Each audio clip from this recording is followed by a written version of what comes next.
Welcome to round 8 of the Men's KISS Super League. Round 8 of 10, of course. Today, we're in London and in the Surrey Hills, and it is the Keith Hill after party. 34 Ks, essentially flat, and then with a big climb at the end, a bit of a sting in the tail. But yesterday was round 4 of the Women's KISS Super League on the Richmond, Virginia World Championship course, and what a display of racing we saw yesterday. Spectacular win for the young American, of course a double winner in the past on that particular course, Chloe Degart. The race exploded, very, very difficult course indeed, and it provided, I think, one of the finest spectacles I've seen in virtual racing. We're going to have a look at the highlights or the closing stages of that climb, which, of course, was wonderful. A field that broke up very, very quickly early on. We've got the 3 very, very difficult climbs of Libby's Hill, 23rd Hill as well, cobble climbs, and then, of course, that long drag to the line.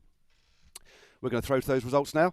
Have a little look, sit back and relax. It was difficult to relax because it was a wonderful finale.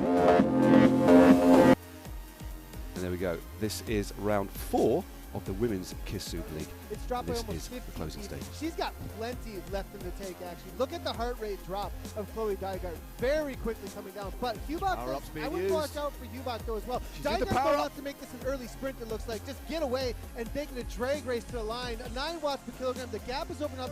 By Degart on the road, swings to the left. Then the finishing banner will open up. What a sensational performance. She won it in the real world. Can she do it in the virtual world? It's out to 10 meters now. Now the question is, did she do too much at this point? 185 beats per Well, 2020 are going to take the win. It looks like a big battle by Hubach. She's only 2 seconds behind now. 1,100 watts! This is Just big, big. for fun. This is why this woman is a multiple world champion. She takes the win in round 4, the Women's KISS Super League.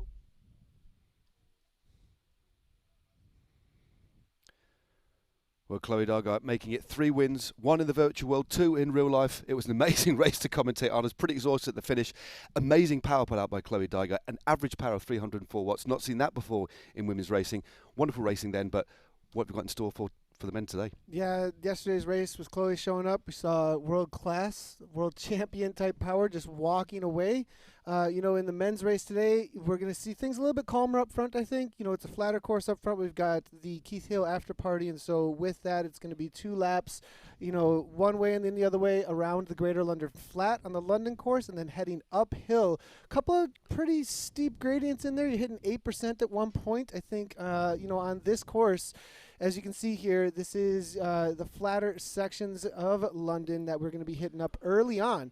I think we might see a couple of, little attacks here and there, testing the legs. There is a little gradient on the back end of the Greater London Flat, leaving an underground pass. It's quite steep, isn't it? Steep and short. Yeah, it's a 3-4% at that point, but on the mile, just having that banner there might give a little bit of instigation. Yeah, we haven't got, it's quite interesting, we don't have any hotspot sprints or King of the Mountains preems on this particular course, but I think what we will see is the pace really holding up towards the final. I'm expecting a big group to come into the final, but then I think it's really going to split up, but you just never know.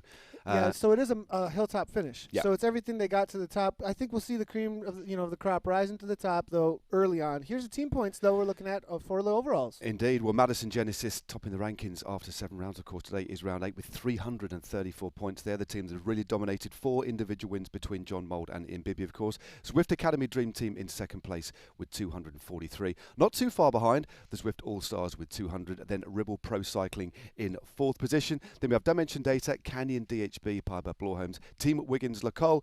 Going to mention Team Wiggins Lacole because we've got young Ben Tully, only 17 years of age, but the double world cyclocross and the current reigning world junior cyclocross champion in the field as well. Be interesting to see how he goes. But 25 seconds to go now before the race kicks off. Total distance, of course. Well, there we go. Yep, total distance. Okay, 36 kilometres today. All the elevation at the back end. 15 seconds. So before we get off here, to the start of the race now, I'm thinking, with 10 seconds to go, though, the reality of the Zwift Academy Dream Team and the All-Stars and how they've changed spots, climbing courses like this and the real raw power out on what is going to be a climbing course at the end here is really starting to show who's got the power and the ability to take down these races. Looking at the game here now, they are taking off from the start, and it looks like at the front end of this pack now, we are going to be having on the lead out. It looks like Lurs from Ribble as well as Wiggins making their way to the front right now. On the screen, though, we do have, it looks like Calabria now making his way through the pack. Just trying to hang on, though. You know, these starts here, Matt, they're always fast and furious. We're talking about the junior world champion 2 times, Ben Tullett here in the race. Should suit him, cyclocross start. Yeah. Starts, right, Matt? Definitely, yeah. I mean, I think that's what trying to compare this in relation to riding on the road or riding mountain biking, cyclocross, criterium racing. I think it's pretty much exactly the same as a mountain bike mass start or a cyclocross start. So, and as we say, we saw a wonderful win by Chloe Dygart, who's a master of all disciplines, completely dominated the racing yesterday. But as you said, that fast start, all important. If you just look on the right-hand side, you can see the list of riders. We saw lots of the watts per kilo go straight into the red, and that's what we expect to see. But they'll be holding this sort of power. Look at the top left-hand side, 450 watts. Expect this to just drop off, but for the first minute, it's very, very high intensity, so the riders have to have an exceptionally good warm-up as well. So on this course, the London course, you do see attacks early on like this because there are a couple little undulations. There are a couple of little gradients that they do have to hit up front before they actually hit the classic / Greater London flat course. So there is opportunity here to cause some initial breaks. In the first few rounds, we did see some riders from the pro teams really get caught off guard. The riders that weren't super used to Zwift racing, suddenly they're off the back. I think a few of the courses that we've been involved with recently have had flatter starts, not these rolling starts that we've seen that we're seeing here today. We're off the front right now, Wiggins, the Cole here, though, on the attack here. New Zealander, Kiwi rider Hugh Fouché now absolutely killing it now. 7 watts per kilogram. Coleman trying to chase it down. Ollie Jones going in the front. I think Ollie sees this as a threat. This could be a breakaway situation early on. Yeah, he's trying to definitely take the initiative here. I certainly didn't expect to see somebody go so early, but he's still holding that, still peaking at like 7 watts per kilo, but he is being closed down. He's a very, very dangerous rider, but interesting to see. I think many riders would think this is perhaps going to stay together, so he's gone for the counterintuitive approach and gone very, very early on, and maybe try to shed a few riders out the back. I think a couple of riders will definitely be struggling from that very, very fast start. Just going through the underpass at the moment, we essentially do 2 laps of Greater London, foot reverse and then forward, taking in all the sights, all the sounds of London. I think that the detail on this particular course is absolutely spectacular. So much to see, but of course the riders are just going to be focusing on making sure they stay in the pack, watch all the dangerous moves, and then focus on that finale, because Keith Hill is nasty, isn't it? It is. It definitely is. And I think that's what riders are thinking about, just shutting down these attacks, making sure that nothing really goes anywhere, and then calming things down and reserving a lot for Keith Hill. We are seeing, though, for the first 2 minutes on that attack from Team Wiggins, Chloe Fouché here, average 470 watts. Greg Leo on our analytics here letting us know that Thanks, Greg. 470 watts for the first 2 minutes of this race. So obviously there was some motivation to try and loosen up the legs here from the pack and try and cause some sort of a breakaway. Looks like didn't succeed, but I wouldn't be surprised. We're about to take a right-hand turn into the Greater London Flat course, officially on over toward the classic course. And as we do head on over there, we're going to see if we can get our screen. You know, it looked like for just a moment there, the helicopter decided to just take a little bit of a detour underneath the roads of Watopia. I mean, fair play. It's obviously the roads of London. Obviously, an exceptional pilot. Yeah, extremely exceptional pilot here. So, but back with here, it looks like the Irish rider McLaughlin now off the back already. So that's what we were speaking about, though. Yep. You know, there's been a pretty good job from these pro teams to get used to the starts of these races, but as you do see there, a couple of them still with these little undulations up front here. We're about to see a right-hand turn in a moment here into a pretty steep gradient, and as we do hit that, I think we're going to see some attacks. It's about a 30-second, maybe 45-second climb we'll be seeing here into the flatter sections of the course. Yeah, there's a little bit of a right turn in a minute as well. There's a couple of slight drags, nothing that I think is going to really worry the riders on this particular circuit. It's a circuit I know very well. The second lap they do is actually called the Classique circuit. It's where the women's race in the real world actually took place. Of course, we have the Prudential Ride London, which this course is based upon, which heads into the Surrey Hills. We have Leith Hill. We have, of course, Box Hill, which you can ride on Zwift in the virtual world. But this particular circuit is one that the women participated in a couple of years ago, known as the Classique. And this is one of these short drags. Expect some big wattages up here. You can just think it's a nasty drag. It only lasts about 30 seconds, as you said before, then swing left. But a complex little course. And as I said, this little drag now, pulling the riders clear. Ollie Jones, Zwift Academy Dream Team. These guys have been on the absolute warpath lately. Smashing it. They've taken over second place overall so far. They're on the heels of, well, maybe not on the heels of Madison Genesis. Madison Genesis have a pretty hefty lead at this point in the team points, but they've obviously shown up knowing how fast the start of this race has been. Usually those little grinders up front on this course don't break things up too much, but I think it's really put quite a few of the riders on the back foot at this point. Ollie may be recognizing this. Age 22, Zwift Academy Dream Team, 2017 Zwift Academy winner, former professional inline skater. This guy came on over from skating to take over things on the bicycle, and the Kiwi is off the front with 8 seconds. 8 seconds. This goes out to 15 to 30. That's a real threat. We see Wiggins now on the chase, though. And I've seen this guy race. I've actually sat with him and ridden with him. He's very, very powerful indeed. He's really taken to racing in the virtual world like a duck to water. Of course, the winner of the Zwift Academy just a couple of years ago, really socking it to the pros. Clearly feeling exceptionally confident. Long way to go. Still 30, just over 32 Ks to go. But maybe trying to draw a little breakaway here. But looking good. It's got a gap of around 7 seconds at the moment to the bunch being led by Fouché of Team Wiggins.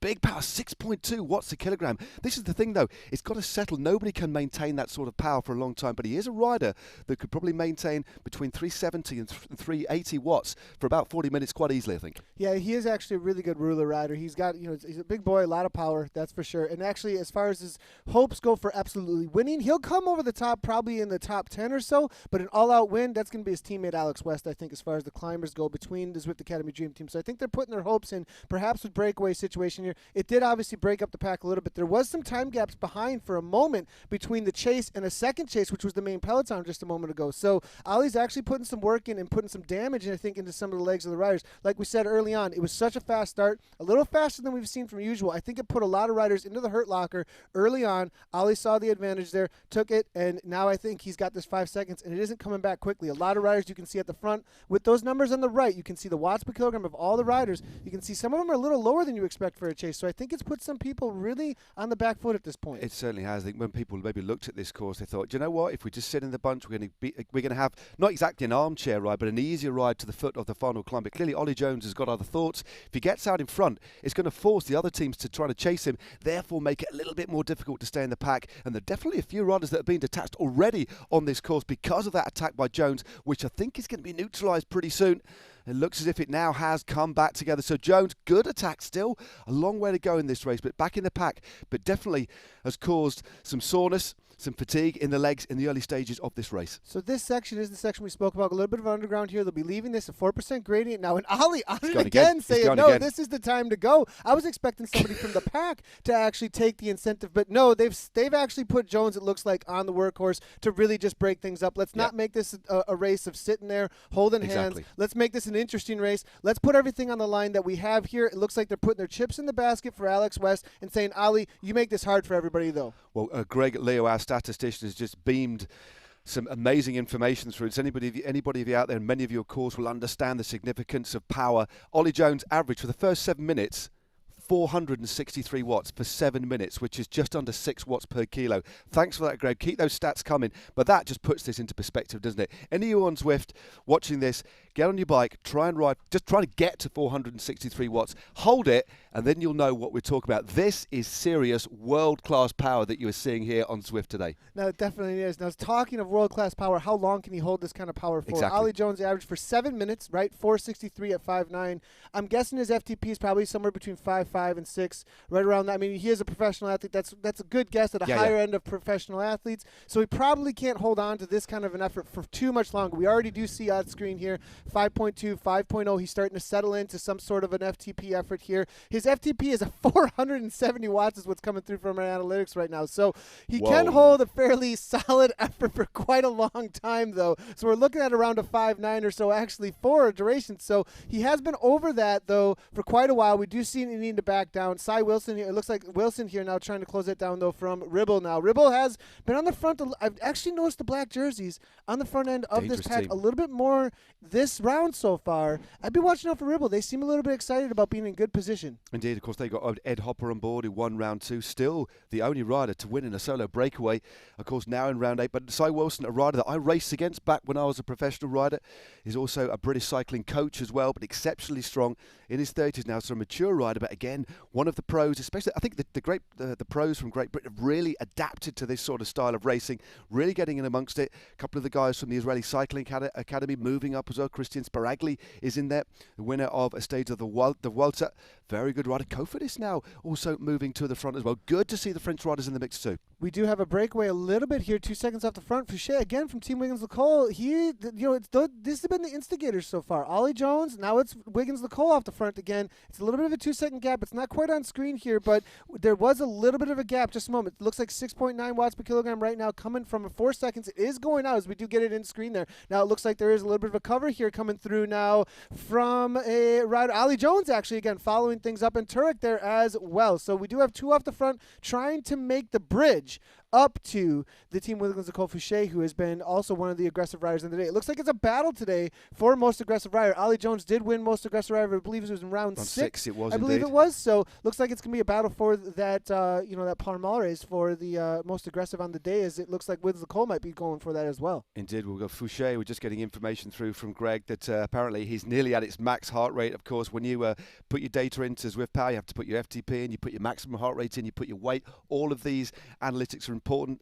So we know exactly what's going on the stream, but the information is that the pressure, the speed, the pace, the intensity of this race stays still with 28 kilometres of the 36 kilometres that Fouché is at or around his maximum heart rate. There's not much more that rider can do now. He needs to back up at some point, otherwise we're going to see a little mushroom cloud in Zwift when he explodes. Absolutely nuclear. It looks like it's actually happening right now, the explosions, as the Wiggins-Lacole rider does get caught, brought back into the pack now.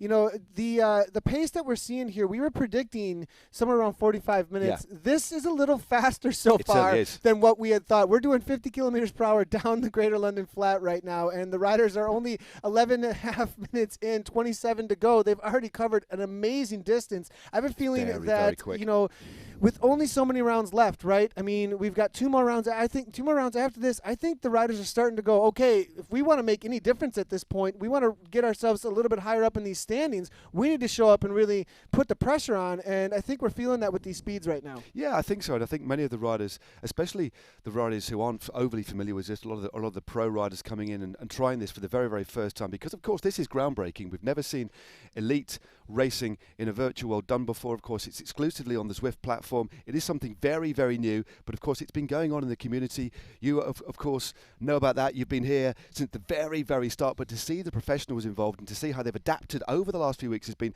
pretty impressive. Freddie Ovet, of course, a real thorough pedigree, racing for Pro Racing Sunshine Coast. He was a stagiaire with the BMC team last year, and his father was a very, very famous middle distance runner, an Olympic medalist in Great Britain called Steve Ovet. So Freddie Ovet, not a runner, but a cyclist, and doing exceptionally well. Sat of the bunch, very, very good climber indeed. Freddie Ovet, I think, the kind of features in this race, the way the race banks up at the finale, could suit a rider like Freddie Ovet, setting Strava records all over the place in America and in Spain as well. Definitely one to watch today. Interesting to see. You know, this is the situation where, you know, the familiarity, as you were saying with Zwift, we've got, 7 rounds in. We're on round, going into round 8 here, and I think that some of these riders have kind of learned the way the game works, how to play the game, how to use the wattages as your controller, how to use your legs as the controller to keep everybody within sights. And if Ovet is able to make it to the bottom of the Keith Hill with enough energy, what if it's one of the wild cards we haven't seen so far? You know, what if we are, like yesterday we saw somebody who hadn't ridden Zwift at all, Chloe Dygert, showing up and just demolishing the race just yesterday. Raw power, yeah. Pure power.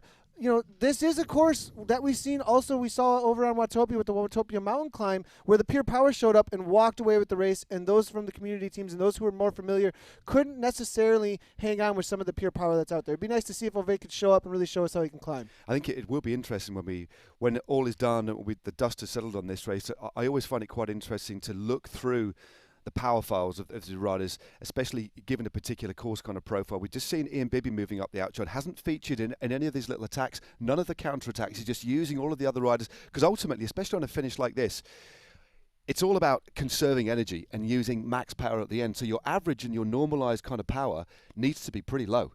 But then your power spikes at the end. It depends on the tactics, depends on the way you ride the race. Yeah, it's interesting. Speaking of tactics in Madison Genesis, the leading team right now, they haven't been involved in any of these attacks so far. They're obviously staying quiet. Yep. They're obviously keeping things fairly cool at this point. They're obviously, making sure that they're reserving as much energy. I think we're going to see a little bit of fireworks as far as talking things going nuclear. They might be blowing some other people's legs up later on here. We do see Team Dimension Data here now going off the front, though. A rider here now taking another swing at this pack here. We'll see if they can put him on the ropes or not.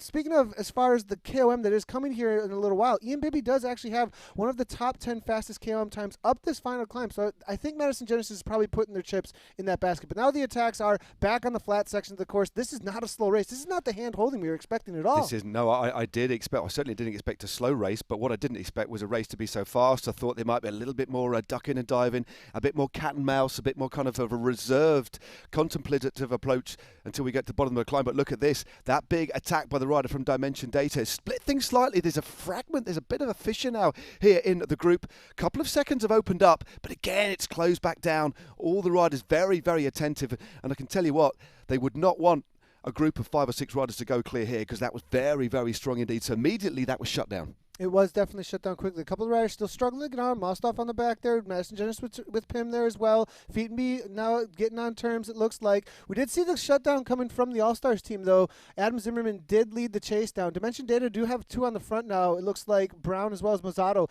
are the ones that being the main instigators here working together. Zwift Academy Dream Team looking to get involved, it looks like, as well toward the front with a lot of green on the front end of this pack. But Adam Zimmerman out of Colorado almost didn't make it today. We heard. Major storm going on in Colorado. He had a drop out of power, and at the last minute, we saw him logging in to the pens here and saying, "I've just made it, guys. We've shown up on the day." I mean, unconfirmed reports coming in from Colorado that he's powering himself. So if he actually backs off the pedals, you know, it could just go off pace. He's powering his internet, he's powering his fan, and he's powering the lighting. Incredible scenes here, but good to see the national champion, or the previous former national champion, back in the mix. Yeah, previous U.S. national champion in Zwift. He had to give up the jersey this past year. Almost was able to put the repeat down, but now riding for the Zwift All-Stars out on course here. And there we go, just looking at some stats there from Jojo Almeida of Hagen's Berman Action.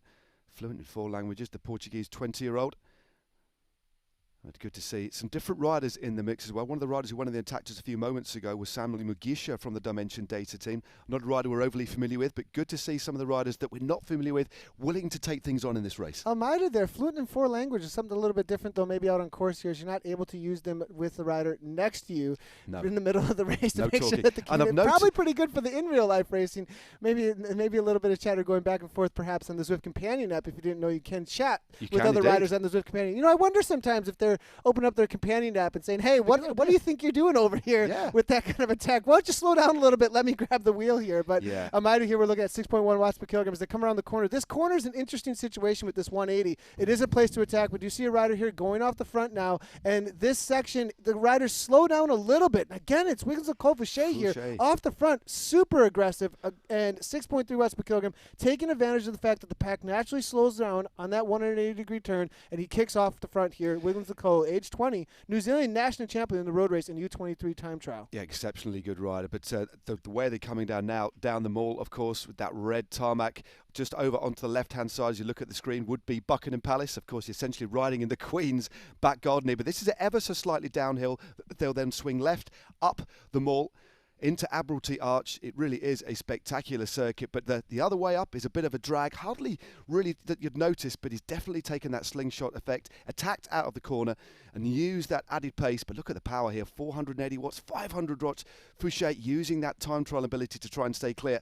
I wonder who is leading the chase. John Mole just moving up to the front. 5 seconds is the gap for the New Zealander at the moment. Yeah, Madison Genesis does look to be a little bit concerned about this, actually. They are moving to the front a little bit more than we've seen so far in the race. It does look like we do have still 42 riders in the front pack. Largest group we've seen stay together this far into the KISS Super League races, actually. But a breakaway we're looking at here with 7 seconds. Now, the dangerous number that you're looking for is going to be 15 seconds. That's what a rider is almost always looking for in a Zwift race, as well as to see the slowdown that we are seeing from the front of the main pack at this point. He's putting down about a solid 5 to 6 watts per kilogram. He does see them slowing down a little bit behind maybe the reality of how much effort he's put out. We're seeing 194 beats per minute currently. In the upper left-hand corner, you can see the wattage of Fouché here at this point, 96 RPMs on this little 2% gradient. This is a good place to make this attack, actually, because of that 2% gradient. False flats are a great place to compare your watts per kilogram on the right-hand side and say, can I hold on to this? We do see a response from the pack now. I think it's Daniel Turek, the rider from the Czech Republic, just trying to come across the gap. Good angle here, just going under Admiralty Arch.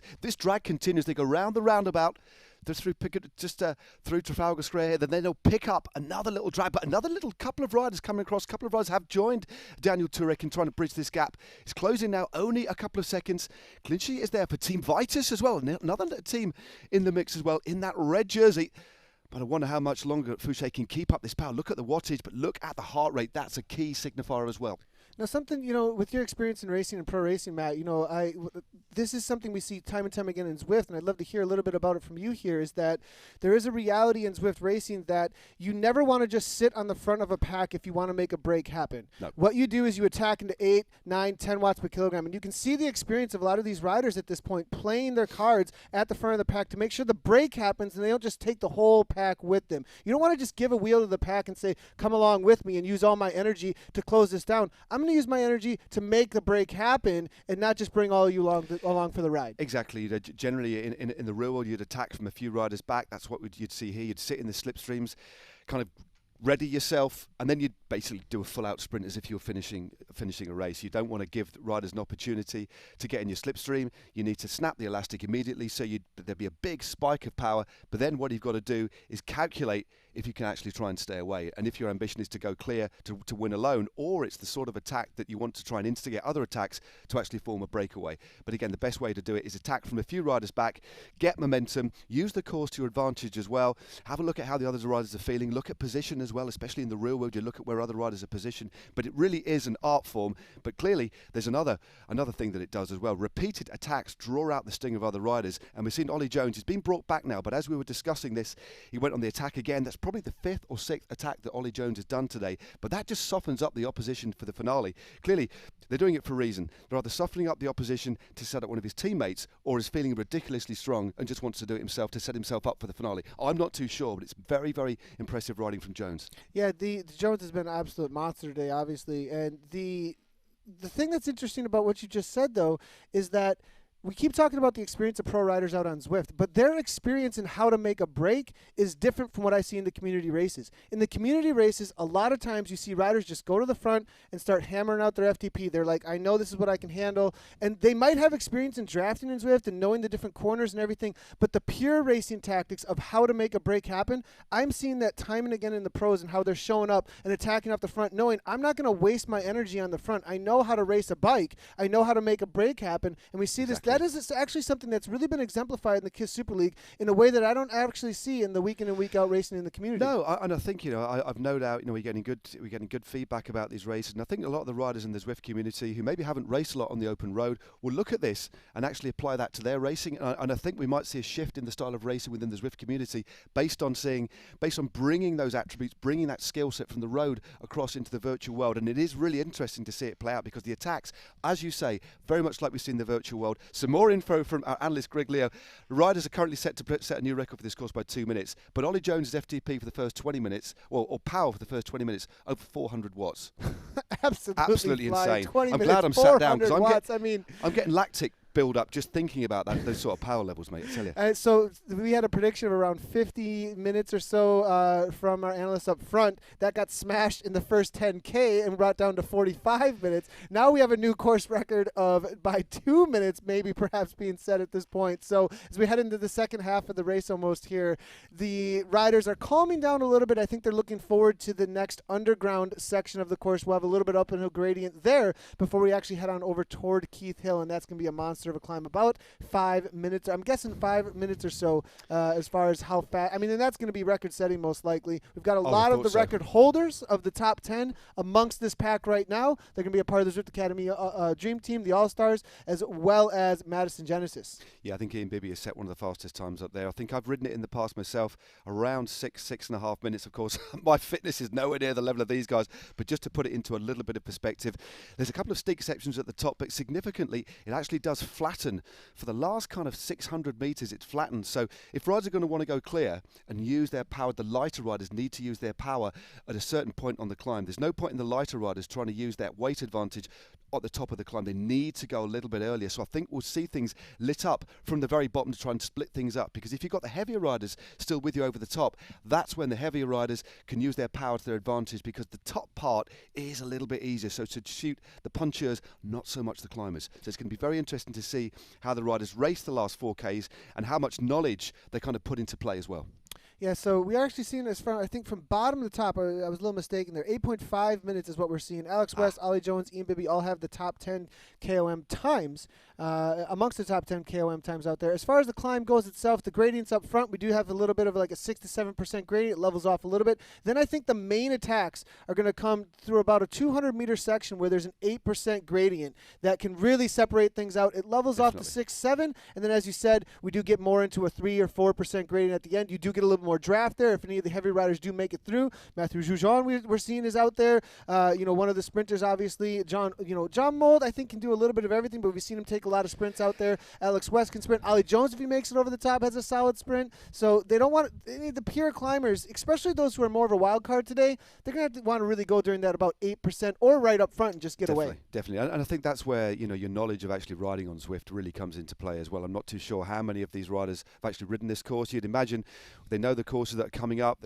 on the preceding days, intermingled with their riding out on the road, of course. They'd have been on Zwift and actually just tried the climb out to get a feel for it. And again, another little bit of info from Greg, just confirming what we're talking about in relation to the topography, the way the climb is. There's a 600-meter false flat at the end of the climb. So power-ups are going to be key. Not so much, the featherweight power-up, but the aero power-up on the top of this climb. There's going to be a lot of damage done beforehand, but power-up's going to be absolutely crucial. Now, a lot of people coming in and seeing this for the very, very first time I think they're going to be look at this and wonder and think, what, this is amazing, but what is going on? So can you, for the layman out there, just explain the use of power-ups, the gamification element of racing on Zwift for us? Yeah, sure, real quick. 3 power-ups, right? You have the drafting power-up, which is the little truck that you'll see over some of the riders' heads. It's a little round power-ups. When someone is using it, you'll see a little round symbol over the top of the head. You got a drafting truck, which reduces the amount of power you have to put out to draft. You've got the feather power-up, which reduces the weight of the rider for 15 seconds. The drafting power-up, the other one with the truck, is a 30-second. The aero power-up is also a 30-second.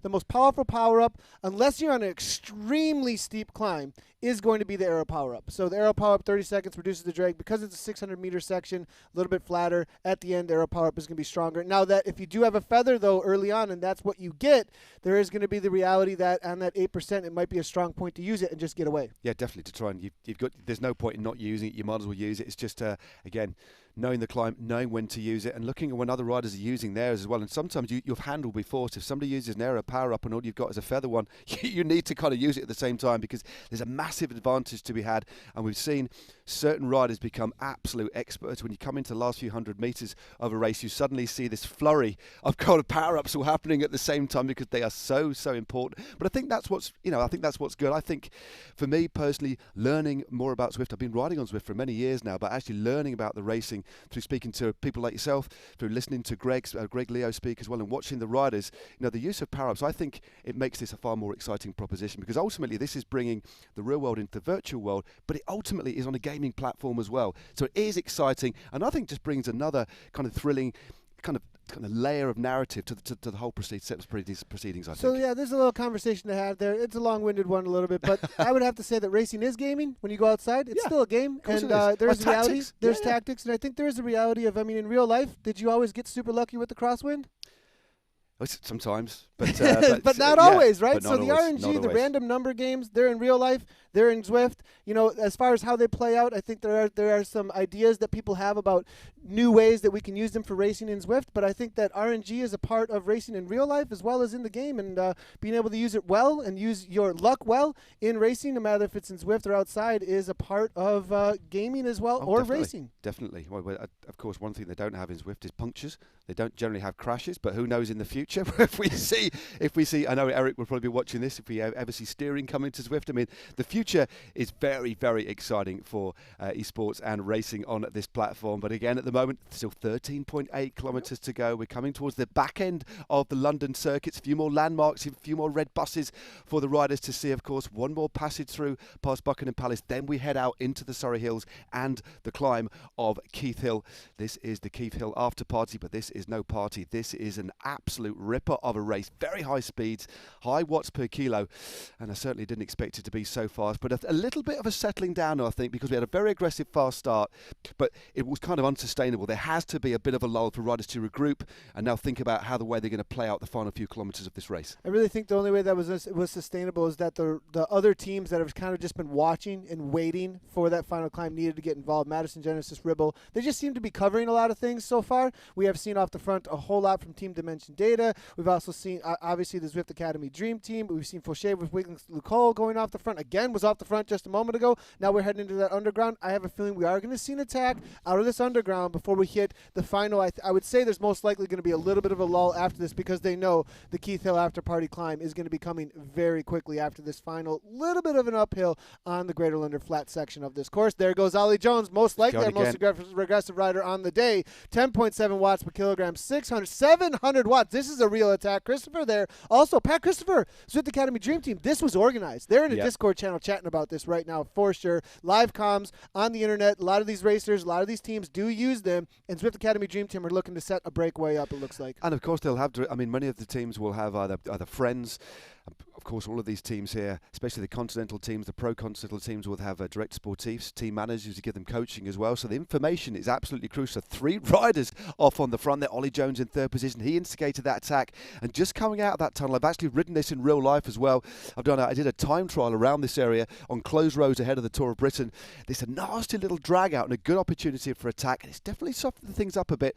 But some more information coming through from Greg here. Alex West and Ian Bibby averaged just under 4.2 watts per kilogram so far in the race, and that is an all-day pace for them, 70% of their FTP. So clearly 2 riders who are looking to save as much energy for the final, because we know Alex West and Ian Bibby, the kind of back end of this course is essentially really built for their attributes, isn't it? Yeah, I have a feeling the riders that have been on the attack are almost a full watt per kilogram above what Ian Bibby and Alex West have done so far. Alex Lures, Ribble, looking to show up for the first time on the front really here. A little bit of a dig now, 183 beats per minute, 500 watts into those orange numbers. Again, if you're unfamiliar with the world of Zwift racing, on the right-hand side, you see the current watts per kilogram. And when you see orange on the right-hand side, you know those riders are going well above threshold, almost a sprint or into a sprint type of an effort here. Lures here now. John Mold follows it up to Madison Genesis. These 2 teams now have been very quiet so far. They do know each other in real life. They mace amongst each other. I have a feeling that there is some reality here. That this is funny, actually, that we're seeing the Zwift Academy Dream Team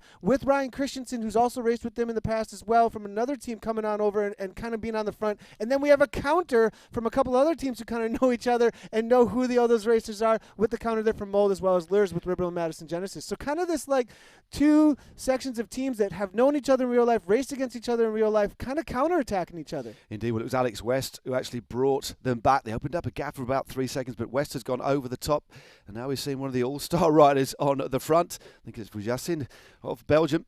It's back together again now, so interesting little attacks as we come in. Just over 10Ks to go now, and still riders willing to shake things up. Brown now moving to the front for Team Dimension Data, the under-23 team, of course, the feeder team for the World Tour squad. But back together, it is as you were, and a slight bit of a lull, but generally, as soon as there's a lull, it's textbook stuff. That is the opportunity to attack. Early on in the series, the All-Stars had, here, Lionel V. Austin, perfect example. Zwift Academy's All-Stars here. You know, this guy is absolutely their favorite for the climb here, I believe, today. Adam Zimmerman is a strong climber as well. We'll have to see if he's got it on the day here, but I think the hopes are in Lionel today. And there is the reality that the All-Stars up front were dominating the series, though, a little bit. They were really, really strong. Them and Madison Genesis were back and forth. Then we got into a lot of climbing courses. Then we got into a lot more pure power courses, and they were a lot quieter now, it seems like, up front, because I think they might have taken a couple of hits here. They're licking their wounds a little bit, I think, on the reality of, like, they've fallen down to 3rd place. They're not holding on to that 2nd place any longer. They're sitting in on the early end, playing a little bit smarter after, being shown like pure power from these pros can just walk away. And the Zwift Academy Dream Team, as well as Madison Genesis, showed us on that Watopia Mountain course. And I think today now they're really reserving as much as they can to really hit this Keith Hill climb and make sure that they're at least involved with the podium position. Yeah, indeed. I think we've seen it's the Dream Team of the two community teams have been sitting back just a little bit, maybe thinking about this a little bit more, saving keeping their powder dry is the cliche we use in bike commentary. Of course, the All-Stars, Adam Zimmerman, Justin Purificati, the aforementioned Vujasin, the 3 times champion of Belgium on mountain bikes. So this is the kind of finish and start that's kind of suits him. Cyclocross riders, mountain bikers, very used to that very, very fast start, and then essentially riding at threshold and then kicking again at the end. And of course, Mathieu Drujon, the last rider for the Zwift All-Stars, in that blue and white kit. But it's still all together now. Bit of a lull here. For the first time, we've seen things backing off a little bit. Under 10 kilometres to go now.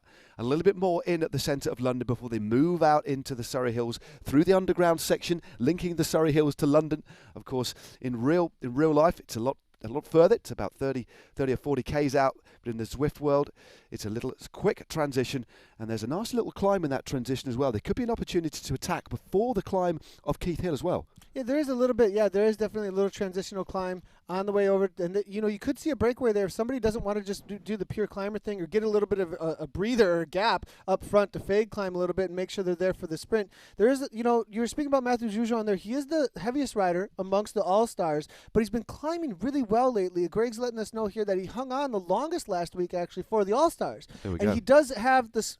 He has the sprint, being the heavier rider amongst those boys. He's got the strongest kick. I'd be watching out for Jujon. If he's able to hang on to those last 600 meters, he could be a favorite to make it for a podium at least. That's it. And it is amazing. Some of these sprinters, I mean, they'll be riding the climb in a completely different way to some of the lighter riders. But if they can get over the top, it's amazing the resilience of sprinters who go through all sorts of pain, who suffer. Milan San Remo was one of the, out on the road, obviously, of course, the opening monument of the year in the real world. You see some of the sprinters go through hell, put themselves into the red. But if they can get over the climb, regardless of how deep they've got this wonderful kind of capacity to still deliver 11, 12, 13, 1400 watts at the finish, regardless of what's just happened. So watch out. Like you said, it's a good example. If the sprinters get over the top, regardless of what's happened before, they can still deliver that little bit of power towards the end. So I think that's what we see. The climbers, the punchers, trying to get rid of the heavier men on the earlier slopes of the climb. Yeah, it's really all about that neuromuscular at the end, right? That's all it is. It's just a little bit of firepower, a little bit of electrical boom, and it's gone to the finish line for those last few seconds for sure. Speaking of power-up situations too, because that's what a lot of people are going to think of. It's going to be all about the aero power-up, and everybody. There used to be a situation where you could go out and collect power-ups prior to the race. That has changed recently. So now when you enter the pens for the race, everybody's the same. Gone. I think that's a good thing, to be honest with you. I think so too, because now it is a little bit more of a roll of the dice, and you need to actually be a little bit more tactical about what can I get out there. So at this point, we don't know what people have for power-ups unless we've seen people use at least some power-ups. So at least we know then that they don't have one and they're still looking to collect one. So at this point, we have no idea who might have what. Before, you just knew everybody was coming into the pens with an aero power-up and waiting to use it to the end. Exactly. Well, some riders, again, a lot of the pros who weren't kind of overly familiar with how to gather power-ups, they've had to kind of learn it as the races have evolved, would come into the pens without any power-ups and get dropped straight away. But now they're kind of getting wise to that, and I think it is one of those rules. Remember, this is and something that is evolving. We're learning all the time about racing on Zwift at this sort of level. Big plans afoot. Many of you will learn about those in the coming months. Exciting times, but yeah, everybody starts, and I think it's right, on an even playing field. But now 7.1 kilometres to go, and it won't be long before we actually swing out of the city of London, head briefly, that little transition period, we go underground, and then we'll head into the Surrey Hills for the final ascent of Keith Hill. Leith Hill just round the corner. Many of you will know Leith Hill if you ride on Zwift, but Keith Hill is a bit of a brute, and as we said before, expecting about 8 minutes of effort. I certainly must have got it wrong. I couldn't do it in 6 minutes. I was thinking of another climb, so just scrub that from your memory. But here we go. Another bit of info from our analyst, Griglio. It's going to require well over 6 watts per kilo for 8 minutes to finish with the front group on the hill, and that's obviously from previous metrics we've looked at from previous events. That is actually going to put a lot of riders out the frame straight away, isn't it? I think it definitely is. Looking at the pack here, they've definitely calmed down at this point, but it's still a solid 4.5 watts per kilogram. A little bit of kicks to make sure that they're in good positioning at this point. And this is that lull before the storm that we were talking about. Yep. The riders have, I think they've realized at this point that nothing's really going to get away anytime soon. And I think as far as anybody who is up against their threshold when they do hit. Anyone who's just hanging on at this point and just looking for a wheel, the moment that we hit the bottom of that climb, they will immediately be shut off the back, because I think it's going to be all-out fireworks hitting that first 6 to 8% gradient that we do see right up front. That's going to make this most likely, I would predict, probably a group of 10 to 15 riders right from the get-go. Well, here we go. Indeed, we've got still quite a big group, about 42 riders in this lead group. Only a few riders were detached. This is this little drop-off into the underground section. Wonderfully imaginative transition section to the Surrey Hills. This essentially, we've got the kind of floorboards over the train tracks of the London Underground. Thankfully, they're not having to ride on the rail tracks themselves. That could cause all sorts of problems. So the developers on Zwift kindly given the ride some boards to ride over as well. And soon they'll be emerging out of the tunnel and into the leafy Surrey Hills and the fearsome climb that will bring us to the culmination of round 8 of the KISS Super League. Who is going to be the winner of this round? As we look at the stats of Zeke Mostov, 22 years of age, riding for the Pro Conti team Hagen's Berman Action, a computer science major. Of course, many of these riders don't just ride their bikes, they're professionals outside as well, doing their studies. Very accomplished individuals, but now we're just seeing the power starting to ramp up here. This is when things are going to start to get hard. Definitely. Now this is where we do get into a little bit of a transition. Here's the right-hand turn on over to the first little starter hills. They are at they're just the transitionary hills over to the actual official climb of Keith Hill in just a moment here, but we do see some attacks right from the get-go. And there is this reality as soon as you start going uphill and you start getting a little bit of force. People just want to lean on it. You just want to go. You just Exactly. kind of want to go hard, and you can get a little ahead of yourself almost a little bit here. And maybe that's what's going on here. Guevara's here coming from the Zwift Academy Dream Team. You see the green on the front there. Now the All-Stars starting to put their nose in the wind a little bit there as well, but it's Ollie Jones again. The Kiwi, just so aggressive over and over again. 174 beats per minute currently coming from him. I think he's got quite a bit in the tank.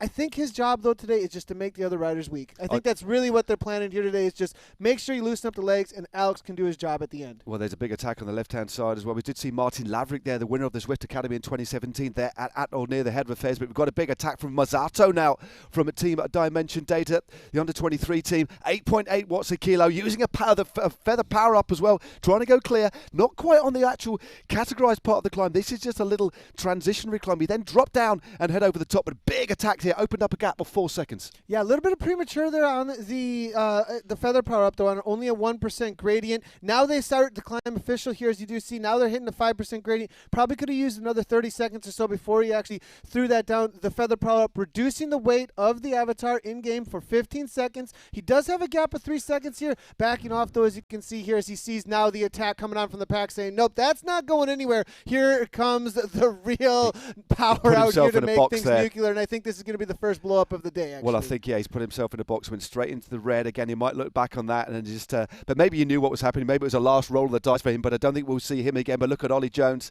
really pressing things on at the front. The Zwift Academy team really bossing the front. Look at all those green jerseys, really winding things up. Still a long way to go, but I think what they want to do is set an infernal pace from the bottom just to whittle this group down as much as they can. Yeah, Oliver's Real Food Racing, though, here with Jesse Feetenby. I wouldn't count this boy out. I mean, I raced against him actually the other day out of New York, and he absolutely dropped me like a bad habit, like nothing. And watch out for this man. I know he can TT, that's for sure, and he can attack incessantly over and over again. So I think Jesse's been doing a little bit of homework, showing up for some community races here, and 7.7 watts per kilogram currently coming for Oliver Real Food Racing right now. So a lot of green on the front here with them and the Zwift Academy Dream Team here hanging on at the front here. A little bit of a 1 second gap back to Zhujian as well as Laverick. They're within striking distance. I don't think it's going to go anywhere yet, but you do see the orange numbers over and over again, just looking to cover this pace that's being set at the front. Yeah, there's a couple of little gaps starting to open up, a couple of little seconds. You expect that because look at the watts per kilo. Ollie Jones still putting out 7.8 watts a kilo. Ben Healy of Ireland of the Wiggins team. Wiggins Lacal, of course, the team of Ben Tulip riding here. And that haircut actually does represent him in real life as well. He has a very, very long locks, but this is a little bit of a drop now before the road then kicks up for the last 3K. So a good little move here. But look at Ollie Jones neutralising that attack and then going straight over the top again. Yeah, Ollie Jones really showing that he's got the power all day long here. Alex West right on his wheel, and that rider's been very quiet so far. Alex West has not stuck his nose in the wind, I don't think once, all race so far, and now this is the first time we've seen Alex West on the front end of this race, but Ian Bibby knows exactly the wheel to follow. He is directly locked onto Alex West's wheel. Team Ribble now making the way to the front there as well, but Madison Genesis, now that we are starting to see the series leaders starting to make their way to the front of this race now. John John Mold. We're seeing Ian Bibby. We're seeing all of Madison Genesis starting to coalesce. There is a feather power up coming from John Mold, 7.7 watts per kilogram. This is a real threat to the rest of the pack. This is a big attack. Remember, this is 15 seconds, just making more his power to weight ratio. Again, I don't think I'll have any more power-ups after this one. There's no real room on the road to collect them. This is absolutely critical, but Mold, that big attack, is a man who can deliver immense amount of power, but combined with that power-up, it'll make him essentially lighter than the rest of the riders. Therefore, in relation to physics, far more efficient as the road goes up, using it on this steep section. A wise move, but look who's closing that down. The irrepressible Ollie Jones hasn't even used a power-up and is back on the wheel of the Welshman. 6.1 watts per kilogram coming from, it looks like John Mold, but Ollie Jones closes it down immediately. Alex West coming back onto the wheel there. Lanny Austin there, still involved. The All-Stars not been dropped off. It looks like the All-Stars are looking to still be able to hang on here. Ryan Christensen coming through, though, as well. Ian Bibby, Lures, Feetenby still involved here. It looks like Jujon just on the back here. SCG is still involved as well. They have not been counted out with one rider. Vitus Pro Cycling's there with Alex Slater, too. Ben Healy from Wiggins Lacole. Ben Healy, we saw that attack from him earlier. That's another rider we have not seen involved in any of the attacks so far. So we'll see if we can get back in with the race here. It does look like we've lost gameplay for just a moment here. So as soon as we can get back in with these riders here, we will do so. I do have another feed, though, that we can speak to that is not on screen at the moment here. As soon as we do get back involved here, it does look like we do see Fouché as well as a couple of the others that have been dropped off. But at the front end of the group here, at this point, off of screen right now, Alex West is off the front by about 1 second. Vyostin, they're trying to close it down. There is a gap on a 10% gradient that they are hitting up right now with Alex West breaking away. Vyostin there, 2 seconds as well. Well, Bibby also up in the mix as well. He's just a couple of seconds adrift, but West is absolutely flying up this climb at the moment. Still around 1,500 metres to go. We'll get some stats up as soon as we can for you. We're trying to describe the action as best you can, but look at the rider who is now closing the gap, the irrepressible Ian Bibby, the winner of 2 rounds, one on the finish, the steep volcano finish. He loves a kick up to the line, putting out a lot of power here and back into the wheel of Alex West. Vujasen is also there, Alex Lurs as well, Ollie Jones a second behind, so 4 riders now moving clear in the finale of this race. And now Bibby using a featherweight power up and starting to move clear. Good move, 650 watts plus the feather power up. Impressive move here by Bibby. Yeah, Ian Bibby there, it looks like he was reserving the aero power up actually for this moment, knowing that it was the last, I think, orange percent gradient at this point. This is the last little gradient. It's no the point last using it in the final. Up against the main sprinters out here. It's starting to level out here now. He does have a 3-second gap here at this point. Alex West, 3 seconds behind. There's a chase here from Lures now. We got it back on screen here, and there it is. Alex West trying to bring it back here. Lures is there as well. Alex Lures actually is here hanging on from Team Ribble. Still wants to be involved here with this race. If Ribble can hang on, Lures might be, this might be one of the dark horses, one of those wild cards that hasn't been involved in some of the podiums so far. Amazing riding here. Bibby holding on to a 4-second lead. Lures in second place at 4 seconds. Alex West a further second back. Look at the gap to Ollie Jones. All that work that Ollie Jones has done, it's certainly softened him up, but he's now conceded 10 seconds to Ian Bibby. Could this be round win number 3 for Bibby? Out of the saddle, of course, all the way. You can just imagine what his face is looking like. 7.6 watts per kilos, 496 watts. How long can he maintain it? Remember, the last, 1.2 k to go. Still a long way to go. So still about 600 metres of 6 or 7% before it flattens off to the line. It's still climbing to the line, but certainly a lot flatter. But he needs to hold that gap. And look at what's happening behind. Lures and West are still there as well. But big gaps opened up to the rest. Huge gaps have opened up at this point. It's really just a race between 3 riders at this point, I believe. Lures here now trying to get back on terms with Ian Bibby, but it's a 6-second gap at this point. Alex West is right on his wheel. Ian Bibby, 191 beats per minute at this point. This rider has put all the chips on the table. He is completely all in at this point. But what he's done, he's used his strength, he's used the climbs to his advantage. He's ridden a very conservative race, sat in the wheels, putting out less than 300 watts in a very, very fast race.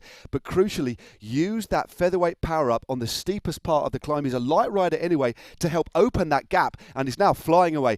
So I'm trying to have a look at the gap now. It is still 8 seconds to lure. So Bibby taking another couple of seconds with 700 metres to go. This could be a hat-trick of wins unless he capitulates. But we know that Bibby, as well as a master of acceleration, he's got that punchiness, that explosivity. What he can do as well is hold it. Here's the thing. I think the tactic with Bibby, though, he knows he didn't have an aero power up. He's thinking about what is Alex West and what does Lures have at this point, and he knows he has to hold on to probably more than 6 seconds at this point.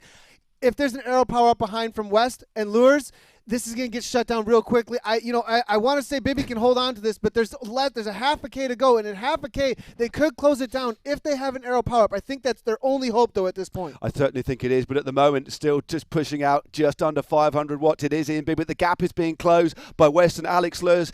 They've got it. Bibby's got about 25, 30 metres, but you can just see the banner in the distance there. Bibby looks as if he is going to ride home to win at number 3 in the KISS Super League. Can he hold on for Madison Genesis? Madison Genesis bossing the series so far, but can he hold on? This is a quite amazing attack by the rider from Great Britain. Mountain bike champion, cyclocross champion, criterium champion. Lurs is closing though. Great ride by Lurs, but I don't think it's going to be in time. The finish banner is there. Can he hold on? It looks like he's got enough of a gap. Win number 3 for Ian Bibby in round 8 of the KISS Super League. Superb power up at the final. It looks like it was West, I think, who took second place.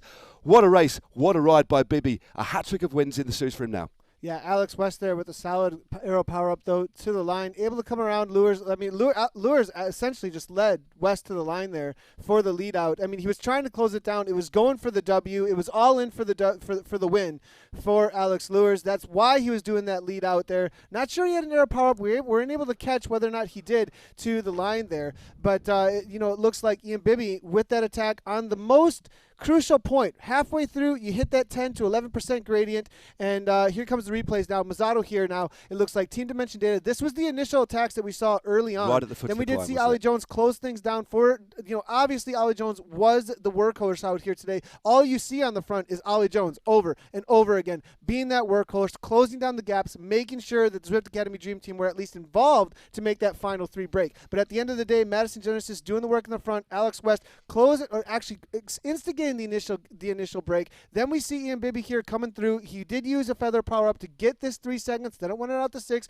Alex Lures leading things out to try and close that gap down, but Ian Bibby just had too much power, able to hold down 190 plus all the way to the line. Alex West able to take down that second place with an aero power up just ahead of Lures there by 2 seconds. And yeah, thank you for that wrap up. What a finale it was. A breathless race, but there we go. Holding on by 2 seconds. Ian Bibby takes round 8. Of course, from Madison Genesis, Alex West second at 2.806 seconds to be exact. Alex Lurs of Ribble Pro Cycling in third, and then look at the gaps behind. Really split up on this climb, essentially exploded on the climb of Keith Hill. No after party, I can tell you that. Ollie Jones in fourth. We've just seen one of the pre-race favourites in fifth there, but at 33 seconds, then we have George Stravakis, the only rider from the SCG Racing Academy at 46 seconds. Alex Coleman is there, the first rider home for Canyon Deachby, powered by Bloor Homes. 8th, George Pinn for Madison Genesis. Genesis put another couple of riders in the top 10, maximising their points. Ali Slater in 9th for Vitus Pro Cycling. And then Jesse Feedenbody, I think that's his first top 10 for Oliver's Real Food Racing at 54 seconds. And confirmation, let's have a look at this. Some more stuff from Greg here. A record. Yeah, so a new KOM record actually today by under 8 minutes. Under 8 minutes, everybody. That's incredible. First time that has ever happened. Ian Bibby and Alex West both going under the official record that was before this. Required 7 watts per kilogram for 8 minutes to be just in the top 3. So that was the difference between the riders behind in the chase group and those 3 that had broken away, the pure climbing type situation there, that they were able to hold that solid 7.0 plus to make that top 3 breakaway. That really is an elite kind of strata for these riders to occupy. I mean, really, it's out in the real world. He'd be winning exceptionally big bike races as he does. A wonderful ride there from Ian Bibby. But I think the key for me was the way he did it, used his power, rested, used the power up just at the right time. Let's have a look at how that's affected the team standings, of course. Madison Genesis will still be at the top. There's no doubt about that, and they've increased their lead. Madison Genesis still, with 2 rounds to go, on top. 378 points. The Zwift Academy Dream Team still in second with 284. Zwift All-Stars in third. So it could change for second place without a shadow of a doubt. Ribble Pro Cycling consistent as ever in fourth with 172 points. So there we go. A breathless race. The races just get better and better, both in the men's KISS Super League and in the women's as well. And it's building to a crescendo. I think Madison Genesis look as if they've got this, of course, wrapped up. But a fascinating battle amongst the community teams for second overall. Yeah, speaking of the Madison Genesis versus the community teams, we saw today, obviously, sitting in Alex West, Ian Bibby. 1 and 2. We said that they were at 4.2 watts per kilogram early on. About halfway through the race, they'd done almost the least work amongst the pack. We saw who had shown up to work for them. We saw John Mold go to the front. We saw Tom Moses involved in there a little bit. The other Madison Genesis riders, obviously Ollie Jones, though super workhorse on the day for Zwift Academy Dream Team. A couple other teams were able to get involved, but they really controlled the race, attacked at the end, and ended up with 1-2. I think one thing for me that I've noticed as the races have gone on, a real broad variation in styles, of course. We kind of thought this would be raced quite conservatively. It wasn't. We saw that real softening off on essentially a pretty benign flat circuit, not a great circuit, but essentially flat, really high speeds, a record pace, and a wonderfully explosive finale. And the riders just getting stuck in. Each race for me, in both the men's and women's, getting increasingly more exciting. The use of power-ups just makes it even more fascinating to see.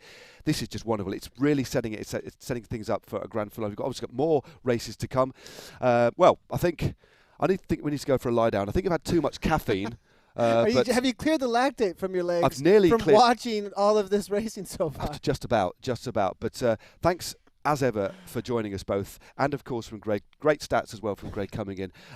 Make sure you join us next week for both the Women's KISS Super League. That'll be round 5. It'll be round 9 of the Men's KISS Super League, and of course we have the British Championships coming up as well. So do stay tuned for that. But for now, from Nathan's cubbyhole, from me and Nathan Guerra, it is goodbye. Thank you very much for joining us. Right on.